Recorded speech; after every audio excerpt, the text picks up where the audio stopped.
this must have deepened and changed so many different relationships in your life. Every single one of them.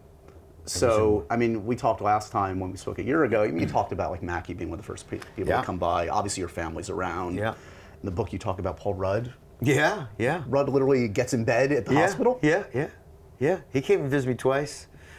Yeah, so it was awesome. So how has that changed? I don't know. How has that deepened different relationships in your life? All of them. You know, again, it's that it didn't just happen to me. Right. You know, and what happened to me is beautiful, and the beautiful things happen to everybody else too.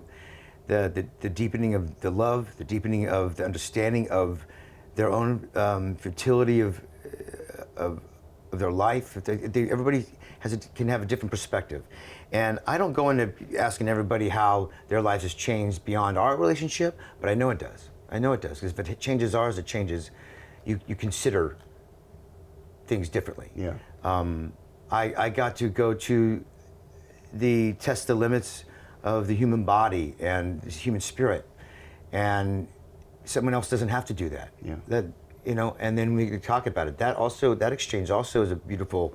We got to do it together. Yeah. And you don't have to die to do it. We can.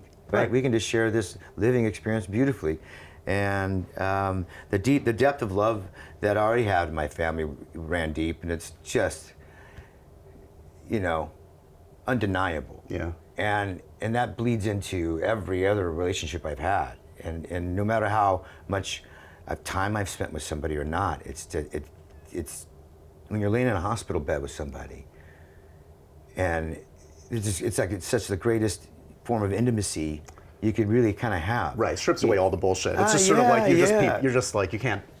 You're just there. Yeah. In the moment. Yeah. And it's a way. All that is it's demonstrative of love. Yeah. That's all it is, and that's all that matters, and that's all you take with you.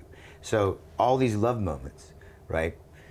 That's the only thing I'm going to put myself in sort of places too, where love can exist as the star of the room, as the star of the conversation, as the star of every action I do. Like, love has to coexist or be the fuel behind it all. Otherwise, what am I doing? Because you're not taking it with me. So like, I'm just on borrowed time, doing something that it's not valuable. So I find such a lightness in the perspective, in sharing the perspective with loved ones, and sharing the love with loved ones.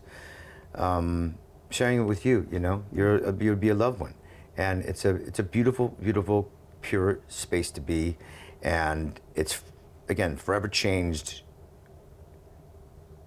or simplified. I don't think it's changed. It's only simplified and clarified, right, for me and for others in my life.